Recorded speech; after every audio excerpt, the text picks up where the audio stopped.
Thank you very much, guys. Yes, just to confirm some suspicions you may have, I do have two dads. It's not strictly speaking true, actually. I've got a father and a daddy. They've never met.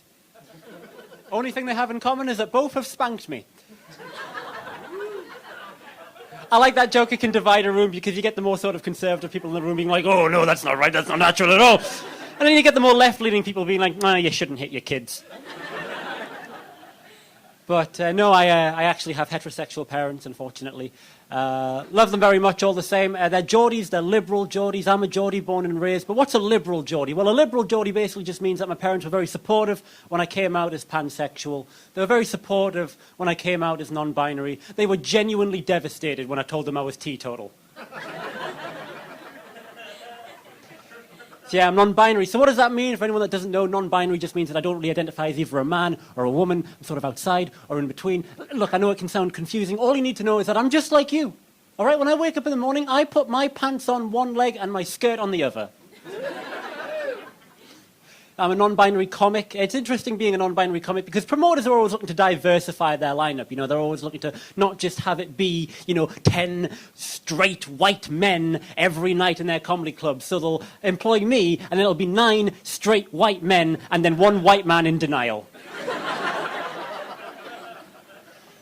But it is interesting, because even though I don't identify fully as a woman, I am in the process of transitioning to physically being one, just because it's better for my body dysphoria. I'm at a weird stage in my transition as a female-appearing non-binary comic, where I am not female enough for the BBC to offer me panel show spots.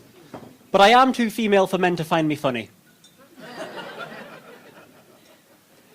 It is interesting to be non-binary. People often assume that I'm very woke, and that I never slip up, and that I never say anything offensive, and that's not true. Sometimes I will make mistakes. Like when I get booked onto these very diverse, act nights, people are always like, oh, we'll have a night. Well, there's no straight white men, and I get invited to a lot of those.